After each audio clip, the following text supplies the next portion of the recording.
వృద్ధాప్యం. ఒక కొడుకు తన ముసలి తండ్రిని భోజనానికి మంచి రెస్టారెంట్‌కి తీసుకెళ్ళాడు.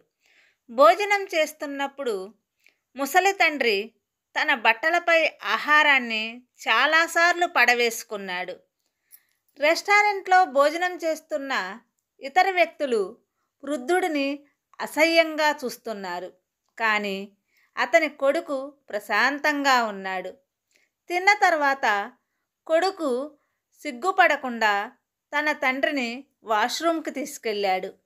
అతని బట్టలు క్లీన్ చేసి, ముఖం క్లీన్ చేసి, జుట్టు దువ్వి, కళ్ళజోడు తొడిగి బయటికి తీసుకొచ్చాడు. అది చూసి అందరూ మౌనంగా అతని కేసి చూస్తూ ఉండిపోయారు. తర్వాత అతడు బిల్లు చెల్లించి తన తండ్రితో కలిసి బయటకు వెళ్ళాడు.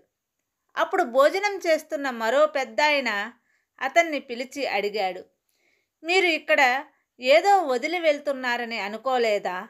అని. అతను బదులిచ్చాడు, "లేదు సార్, నేను దేనిని వదిలిపెట్టలేదు" అని అన్నాడు.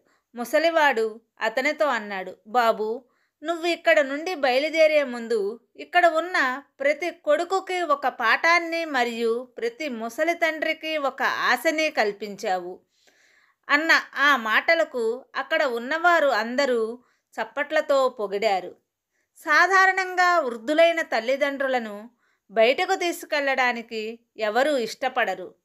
మరి వాళ్ళు, "నువ్వేం చేస్తావు? సరిగా నడవలేవు, తిండి కూడా సరిగా తీసుకోలేవు, ఇంట్లోనే ఉంటే బాగుండేది" అని అంటారు. కానీ నువ్వు చిన్నప్పుడు నీ తల్లిదండ్రులు నిన్ను ఒడిలో పెట్టుకొని మోసేవారని మర్చిపోయావు. నువ్వు సరిగా తినలేనప్పుడు అమ్మ తన చేతులతో తినిపించేది. తిండిని ఒంటిపై పడవేసుకుంటే తిట్టడం కంటే ప్రేమ చూపించేది. అలాంటప్పుడు అదే తల్లిదండ్రులు తమ వృద్ధాప్యంలో నీకు ఎందుకు భారంగా మారడం ప్రారంభిస్తారు? తల్లిదండ్రులు భగవంతుని స్వరూపాలు. వారికి సేవ చేయండి మరియు వారిని ప్రేమించండి. ఎందుకంటే ఒక రోజుకి మీరు కూడా వృద్ధులవుతారు కదా. అప్పుడు మీ బిడ్డలు కూడా మిమ్మల్ని చూసుకోవాలి కదా. మా ఛానల్లో ఈ మోటివేషనల్ కథలు, డివోషనల్ కథలు నచ్చినట్లయితే సబ్స్క్రైబ్ చేయండి, లైక్ చేయండి, మీ అభిప్రాయాన్ని కామెంట్ రూపంలో తెలియజేయండి.